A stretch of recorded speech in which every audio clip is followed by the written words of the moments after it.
좋은 선거제도란 어떤 선거제도일까요? 수많은 정치학자들이 연구했지만 결론은 절대적으로 좋은 선거제도는 없다는 겁니다. 상황에 따라, 국내 수준에 따라 좋은 선거제도는 나라마다 시대마다 다릅니다. 다만 한 가지 기준은 있습니다. 바로 선거의 결과로 어떤 정당과 어떤 대표자가 만들어지는가입니다. 정당의 책임성을 높이는 선거제도, 대표자의 직접 도덕적 수준을 높이는 선거제도가 좋은 선거제도입니다. 그렇다면 이 기준으로 한국의 현 선거제도를 평가하면 어떨까요? 21대 총선에 적용된 연동형 비례대표제를 볼까요? 연동형 비례대표제는 정당 득표율에 비해 실제 의석수가 적은 정당들의 30석을 배분하는 제도입니다. 그런데 결과를 보면 이 제도는 최악이라 평가할 수 있습니다. 선거제도가 정당의 책임성에 어떤 영향을 미쳤는지 살펴보겠습니다. 연동형 비례대표 30석 중 가장 많은 의석을 차지한 건 미래한국당입니다. 기억하는 분도 별로 없을 것 같은데요.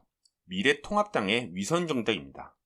미래통합당 지도부 전략에 따르지 않았다고 한성교 대표가 사실상 해임되는 일도 있었죠. 책임성은 고사하고 독립성조차 없었습니다. 그 다음으로 많은 의석을 차지한 건 더불어시민당입니다. 더불어민주당의 위성정당이었죠. 시대전환, 기본소득당 같은 소수 정당도 이 위성정당에 올라타 의석을 얻었습니다. 역시 책임은커녕 독립성도 없었습니다. 시대전환은 민주당에서 얻어낼 게 없었는지 내년 총선을 앞두고는 국민의힘으로 갔습니다. 열린민주당이라는 자칭 민주당 자매정당도 있었죠. 이들은 민주당의 돌격대를 자임하다 민주당으로 통합됐습니다. 위성정당이 장악한 연동형 비례대표제는 정당의 책임성 강화란 측면에서 완벽한 실패였습니다. 그러면 연동형 비례제도를 통해 선출된 대표자의 지적 도덕적 수준은 어땠을까요? 21대 국회에서는 정말로 역대 최악의 의원들이 쏟아졌습니다. 윤미향, 양이원영, 김홍걸, 최강욱, 김의겸, 조수진 의원 등이 대표적 사례죠. 모두 위성정당 출신들입니다. 요컨대 위성정당이 지배한 연동형 비례제도는 나쁜 선거제도였다고 분명하게 평가할 수 있을 것 같습니다. 정부 수립 이후 지금까지 이어지는 지역구 소선거구제는 어떨까요?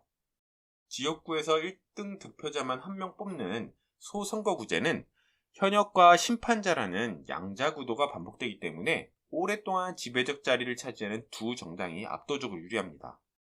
우리나라에서는 소선거구제 하에서 민주당 계열의 정당들과 국민의힘 계열 정당들이 진보와 보수를 대표하여 오랫동안 양당 체제를 유지하고 있습니다. 그런데 민주당과 국민의힘의 현 상태를 보면 소선거구제가 좋은 선거제도라고 보긴 어려울 것 같습니다. 팬덤 정치에 장악된 민주당은 책임 정치와 거리가 멀죠. 국회를 범죄자의 방탄으로 사용할 정도로 타락했습니다. 국민의힘도 사정은 비슷합니다. 윤심이 곧 당심이 상황이니 정당으로서의 기능을 상실한 상태입니다. 그런데도 양당은 아무리 망가져도 소선거구제 하에서 많은 의석을 챙길 수 있습니다. 자, 그렇다면 선거제도를 어떻게 고쳐야 정당의 책임성을 높이고 수준 높은 대표자를 선출할 수 있을까요? 지역구 소선거구제와 연동형 비례대표제 둘을 모두 고치긴 해야 하는데요. 다만 총선이 5개월 정도밖에 남지 않았다는 현실적 제약을 고려해야 합니다. 선거제도를 대대적으로 뜯어고치긴 어렵죠. 현실적으로 지금 손볼 수 있는 선거제도는 연동형 비례대표에서 위성정당을 약화할 수 있는 방법을 찾는 겁니다. 그리고 이를 통해 혁신 가능성을 잃어버린 민주당, 국민의힘에 도전할 수 있는 제3의 정당들에게 어느 정도의 인센티브를 주는 겁니다. 요약하면 위성정당은 맞고 진짜 제3당에겐 혜택이 있는 선거제도 변화가 필요하다는 겁니다.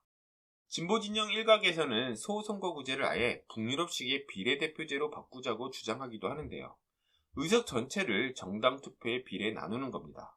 하지만 이는 실현 가능성을 떠나 대안이 되기도 어렵습니다. 소수 정당이 과도하게 난립할 수 있어서입니다.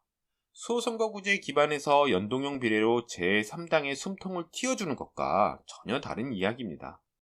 대통령의 제왕적 권력이 그대로인 상태에서 약한 정당이 난립하면 대통령이 국회를 쉽게 포획할 수 있습니다. 또는 난립한 정당들을 설득하기 위해 이권을 나눠주는 경우도 비일비재합니다. 남미의 정치 제도가 바로 이렇죠. 정치학자들이 최악으로 평가하는 정치 제도입니다. 그래서 소선거구제 개혁은 반드시 제왕적 대통령제 개혁과 함께 이루어져야 합니다. 새로운 선택은 민주당과 국민의힘이 즉각 선거법 개정에 나서야 한다고 요구합니다. 서로를 탓하다 선거법 개정이 실패해서 위성정당 시즌2를 만든다면 국민이 결코 두 당을 용서하지 않을 겁니다. newparty.kr 당신의 당원 가입과 후원이 대한민국의 새로운 선택을 만듭니다.